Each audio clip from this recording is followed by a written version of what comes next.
Ação Nacional está de volta, hoje falando de mobilidade urbana. Traduzindo esse termo que talvez possa parecer difícil, hoje a gente quer saber como é que está o trânsito brasileiro, como é que está o respeito aí aos nossos pedestres, que políticas nós podemos desenvolver para facilitar a vida do brasileiro e também de proteção e cuidado com o meio ambiente. E claro, sempre um especialista aqui no Ação Nacional para falar desse assunto. Hoje eu recebo o professor Luiz Vicente de Melo Filho, especialista em mobilidade urbana e gestão ambiental.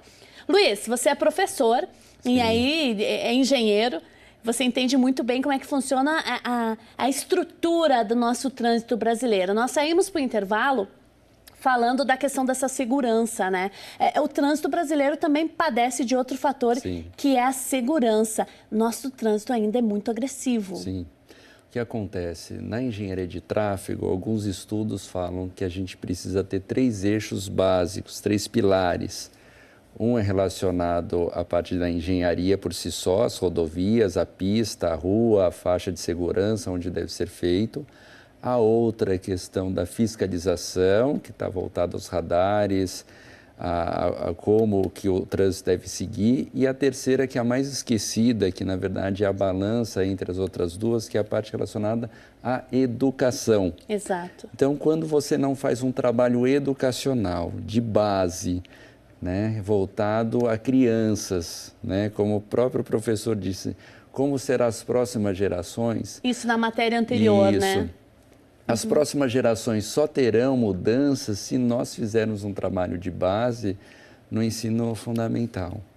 Quer dizer, a mobilidade urbana afeta todo mundo, porque se você é pedestre, se você anda na calçada, e isso é 100% da população, tem esse acesso, né, com dificuldade ou não, se ela tem esse acesso, ela precisa entender como que é a dinâmica, e essa dinâmica envolve uma educação. Professor, as nossas propagandas, falando de trânsito, os nossos materiais educativos, às vezes mostram acidentes de trânsito, né? Não faça isso, não beba porque pode acontecer isso, não corra porque não fale ao telefone. É educativo? Ele é educativo quando você tem uma faixa de adolescentes, pessoas que começaram a migrar para o automóvel, estão utilizando, mas ele não foi feito aquele trabalho de base que é onde você poderia colocar como uma matéria a mobilidade urbana para educar a criança. Nos países envolvidos, isso, a responsabilidade são dos pais. Mas num país grande como o nosso, onde tem diversas culturas diferentes entre as pessoas, entre a população, é algo que a gente tem que repensar e colocar isso como matéria obrigatória. A gente precisa, na verdade, fazer com que as crianças discutem, façam trabalhos escolares da mesma forma que quando a gente teve um problema hídrico, todo mundo voltou na água. Todo mundo falou de água. Da questão do consumo, de como você deve cuidar da água. Né, da questão dos mananciais, de estudar. Né, da preservação. E a mobilidade urbana está em pauta todos os dias. Quer dizer, se a gente não colocar essa geração para pensar nisso e mudar essa cultura, a gente vai sempre falar do mesmo e a gente não vai ter resultado nenhum. Exato, porque mobilidade urbana diz respeito à vida de cada um de nós diariamente. E uma questão, professor, eu acho tão interessante, discussão aí mais na região de São Paulo, né, pessoal? Uma particularidade com as ciclovias, né? Fechar as principais ruas nos domingos. Isso gerou um falatório, mas é o seguinte, hoje eu posso estar dirigindo o meu carro, mas amanhã eu sou pedestre. Sim. Depois eu posso estar dentro de um ônibus. A mesma pessoa pode ser muitas coisas. Quer dizer, também o tipo de discussão que a gente faz dos temas nem sempre é o melhor, não é? Isso, e você tem que respeitar o próximo em qualquer condição, em qualquer modalidade que você tiver, em qualquer meio de transporte que você tiver. Então, essa é a questão de educação que a gente precisa mudar.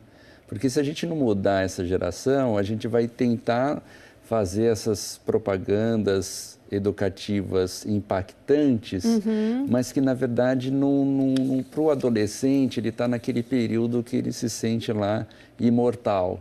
Então, ele pode beber, ele pode andar de carro sem cinto de segurança, ele pode, na verdade, a gente sabe estatisticamente onde tem maior número de mortes exatamente nesse público. Exatamente. Eu tenho alguns dados aqui de ciclovias no Brasil, eu gostaria de falar um pouco contigo Perfeito. sobre isso. Por exemplo, em Brasília, a gente tem 440 quilômetros de ciclovia. No Rio de Janeiro, 374 quilômetros. São Paulo, que é um absurdo de cidade grande, a gente tem 266 quilômetros de ciclovia. Você acha que existe um ideal?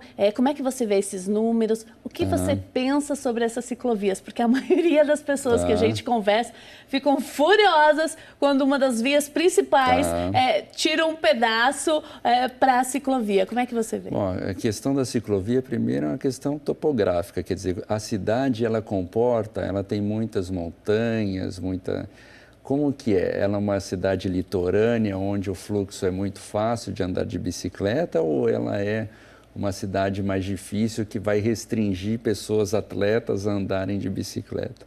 Então tem esse ponto. O outro, como o professor disse, existe uma ligação entre essas ciclovias, ciclofaixas com outros meios de transporte, quer dizer, com outros modais, o ônibus chegando no local, por exemplo, no ponto de ônibus ou numa área onde ele vai pegar, existe algum lugar para ele deixar a sua bicicleta, existe algum vestiário para ele se trocar de roupa, porque se você vai suar, né, professor? Então, quer dizer, é uma infraestrutura, como tinha falado no primeiro bloco, onde a arquitetura é fundamental para você ter uma atratividade. No momento que você não tem essa atratividade, acaba, na verdade, fazendo segmentos de transporte e as pessoas vão se virando da forma que acharem melhor.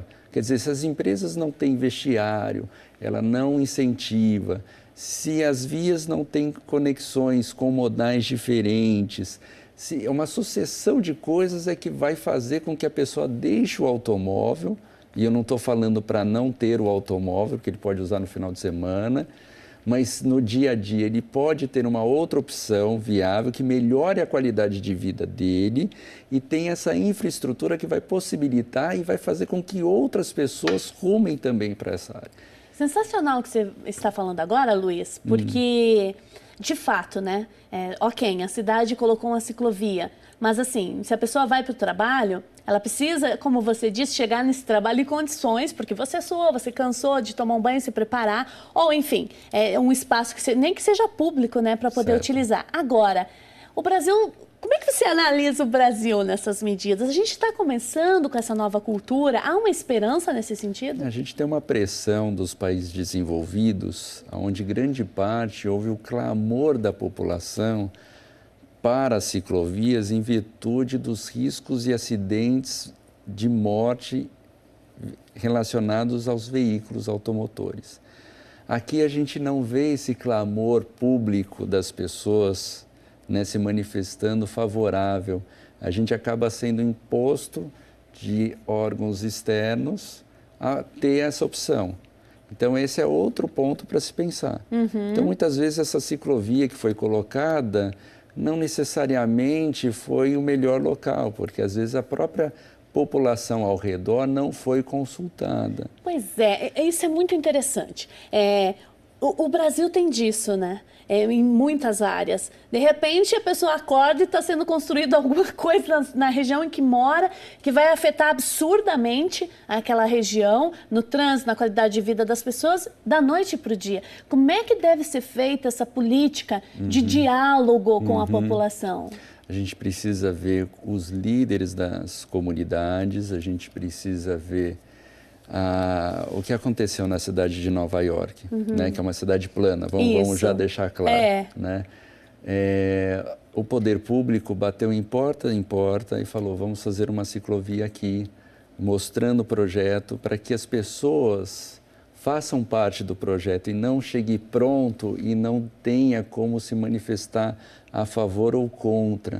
Então, essa adesão da população para qualquer meio, e no caso da ciclovia, e eu não estou falando que é para consultar só as pessoas que andam de bicicleta, mas o vizinho vai passar na porta, ele tem um estacionamento, ele tem um comércio, tudo aquilo vai afetar a vida das outras pessoas. Tem uma criança pequena que pode, de repente, estar brincando, não sei, né? Então esse número de coisas é que vai ter uma rejeição ou uma aprovação da população.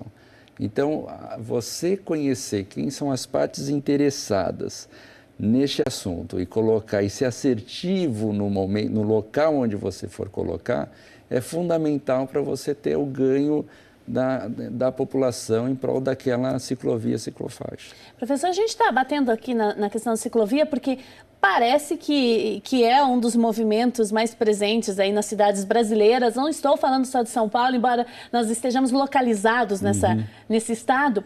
Mas, assim, outras regiões do Brasil também. A gente viu os dados aí, Rio de Janeiro, enfim. Você acha que a ciclovia é positiva ou você acha que ela prejudica? A ciclovia é positiva, é um meio que você exercita, o andar você exercita. Quer dizer, quanto menos você utilizar o automóvel ou a motocicleta, que é um meio individual, você, na verdade, vai fazer um bem à sua saúde. Por quê? Porque pegar um ônibus, você vai ter que sair andando. Vai ter que caminhar. Né? Vai ter que caminhar. E chegando o ônibus não vai parar na porta da sua empresa, onde você trabalha. Então, você vai caminhar. Então, tudo isso é em prol da saúde. O automóvel não. Você entra no estacionamento, chega em outro estacionamento, pega elevador e chegou no local, é zero. Então, tudo que envolve a parte coletiva ou a parte do ciclista, né? Isso as próprias caronas, melhora, né? Com certeza, a parte solidária também, né? Isso também tem um ganho muito grande. Para a né? população, Perfeito. né? Gente, eu vou para o intervalo, daqui a pouquinho eu quero falar do impacto ambiental do trânsito brasileiro, aí das construções, das nossas vias expressas. A gente volta já já.